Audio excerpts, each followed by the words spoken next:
Malaking porsyento ng mga Pilipino sa bansa ang nagpahayag ng kanilang kagustuhan na makipagtulungan ng administrasyon ni Pangulong Ferdinand Marcos Jr. sa Estados Unidos pagdating sa usapin at patuloy na tensyon sa West Philippine Sea. Ayon yan sa Pulse Asia. Sa pinakahuling survey na ginawa ng Pulse Asia, lumabas na 8 sa 10 Pilipino ang nagsabing dapat makipagtulungan ng Administrasyong Marcos sa United States.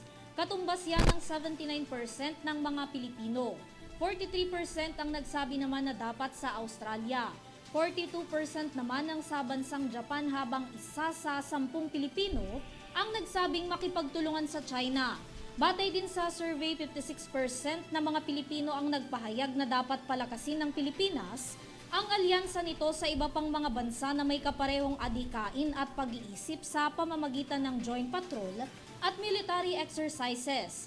Ang patuloy rin daw na presensya ng mga militar sa West Philippine Sea upang bantayan at kumpunuhin ng BRP Sierra Madre at pagsasagawa ng resupply mission ay karapatan din daw ng Pilipinas.